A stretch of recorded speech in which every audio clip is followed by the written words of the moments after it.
I'm Scott Souls. I'm the buyer's agent for John and Stacy Robes, who are making an offer on your property on River Ridge. Want to just take a minute to thank you for listening to this short presentation, and thank you also for having such a tremendous home. John is a licensed builder, and he builds homes, but his specialty is home renovation, and he's picky. So for him to have made an offer on your property, it had to pass muster. I can tell you that honestly after showing him about 20 of them. But right now there's a little bit of a debate, and Stacy doesn't want to live in a project home. She wants her home finished. That's why we're out looking at existing properties as opposed to building one. So, a couple of things. I'm going to present the offer to you here in just a moment. We did not get to this offer price lightly. A lot of work went into this, and I'm going to cover some of that work with you right now. I'll talk about what the offer was. I'll explain how we got to that number, and then go into a little more detail. We broke it down a couple different ways. Number one, we said, what did you pay for it? And then added improvements and appreciation. Second thing we did was we looked at the cost, what it would cost to replicate that property the way it is. And number three, we looked at the typical real estate comparable sale, other properties that specifically one right in the neighborhood that have sold that we can compare to yours. Okay. So the offer itself, they're offering $460,000, 460. They're using a conventional mortgage with 20% down. The good news is they do not need to sell any property to purchase your home. They can just go ahead and close. They are only asking for the items that you are leaving in the multiple listing service. They just clarified that they do want the pellet stoves, which I think are built in. They'd also like the pool equipment, which you can certainly understand. They've requested a 10-day inspection period because when I called John today to touch something up, he is sitting in a tree stand somewhere in northern Michigan and is not going to be back for a little while longer. They will place a $5,000 earnest money deposit down as soon as we're past the inspection period. They would like to close January 11th, but we just guessed at that number. It does not have to be that long. We can certainly modify that.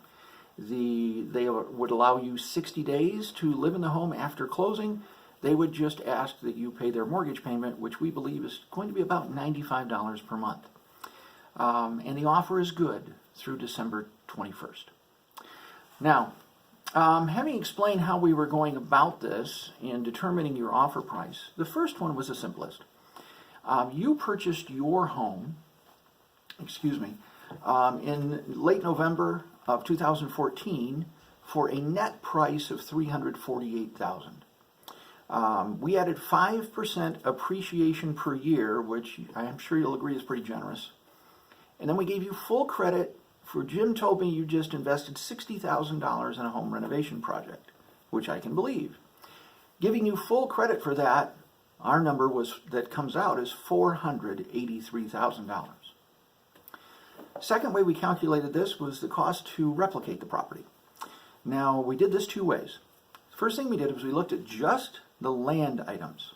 In other words, we had to come up with values for what would be done to the property. So we gave $4,000 for the driveway, $20,000 for the well and septic, $90,000 for the land, $15,000 for the pole barn, $50,000 for the pool, $40,000 for the landscaping, $8,000 for the generator, and I think I mentioned $15,000 for the pole barn already.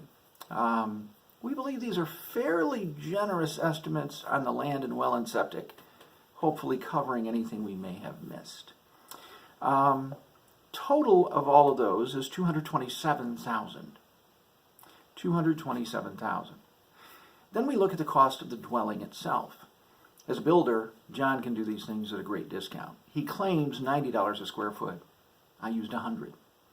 At $100 a square foot to build that brand new, including $227,000 in land improvements, John can replace the home today for $483,000.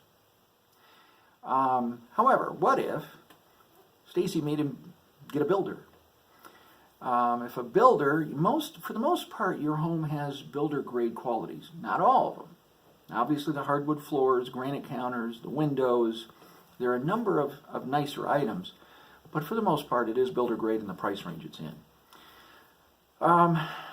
Using that thought in mind, at $140 a square foot, we could replicate the property and have something that they don't have to invest any money in. That would run at just a little over $600, about $605,000, using the math of $140 a square foot and 2,700 square feet of living space. However, your home will turn 14 years old this January. So, bottom line here is, a lot of these components are older, and there's a depreciation factor that would have to be applied. Lastly, we use the standard plan of looking at comparable properties, and we have a doozy. Right up the street on River Ridge, I'm sure you're aware, was a sale earlier this year in September. A 3,700 square foot ranch on a larger lot. That one had 10 acres, 1,000 square feet larger. It's a ranch, which is a more expensive build. It has 2 outbuildings, one of which is roughly 3 times the size of yours. In addition to the full basement, it's a finished walkout basement with a second kitchen. And all those additional things, they sold that for $560,000. So, regardless of how we came out here, regardless of how we approach this, whether we did it replicating your property in one of 2 different ways, maybe depreciating it because of its age, or whether we looked at it from comparable properties, or we looked at it yours appreciated with the market, we came in with a value well under $500,000. We believe this is fair because of the work we put into it, but we're certainly open to hearing your side of the story and what you think. And thank you very much for taking the time to view this presentation. Please let your agent Jim know if there are any questions you have that you'd like us to answer.